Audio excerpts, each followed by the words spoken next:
we tried to find a root in the old system. We actually did a crowdfunding piece. We created our own digital freedom platform, and we found a way to live stream with the help of some of the people that did the Super Bowl the year before. And we found a way to push on, but it showed me that we really suffer from this lack of freedom of speech and media, and how maybe DeFi and crypto can help us. So I'm glad you brought that up. And I guess you start to see how maybe this new system can empower some of those freedom rights as well. Yeah, absolutely. So, I mean, I won't belabor the point much longer, but if you think about, the Stasi, one of the things they did was shut down. I mean, they went and they took people's radios. Why would they take people's radios? This was like the Secret Service in Eastern Germany after World War II, the Stasi, right? I think it was leading up to World War II. Okay. Right. Yeah. So the precursor to the Nazis, we probably should get that fact checked. But they went and they took the radios because they only wanted them to be able to hear their messaging, right? So that's a classic tactic of authoritarian dictators who are preparing to do something that could be very horrible, but it's probably not going to be above the board. So, I'm sitting there, I'm having this kind of frustration like a lot of people, but I'm thinking, what in the world can a guy like me do? I'm a nobody. What could I do? And, I'm playing with crypto, and I start to look into the decentralized web, the D-Web, Web3, right? Depending on who you're talking to, all of the above.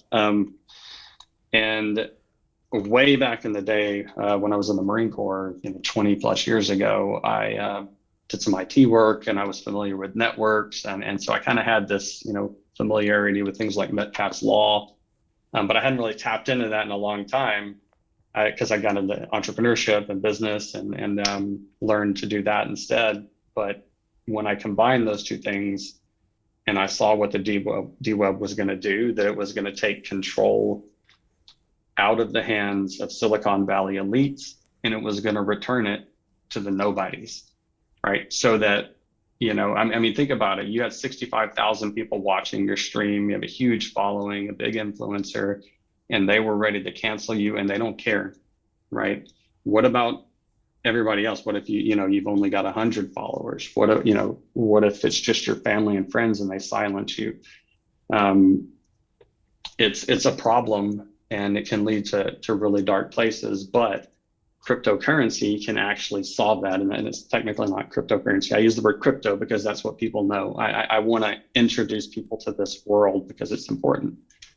So realizing that crypto could do that, again, was another thing I felt like it was just a story that had to be told, right? It's essential for, us to remain free and avoid some of those horrible dystopian nightmares. But if you also think about it from a purely economic standpoint, right? Metcalfe's Law is, I'm going to butcher it, but it basically means that the more people are in the network, the value of that network grows exponentially, right? Yeah. So right now, Facebook, Amazon, Google, they are taking full advantage of Metcalfe's Law. Their shareholders are benefiting, the founders are benefiting, but the users, while they get to use the product, are not getting any economic benefit, right? So I'm not saying that, the Googles and the Facebooks of the tomorrow world the projects shouldn't make some profit. That's great. But in a world where you've got this, deflation, deflationary technology, where the government can't afford deflation because there's so much debt, I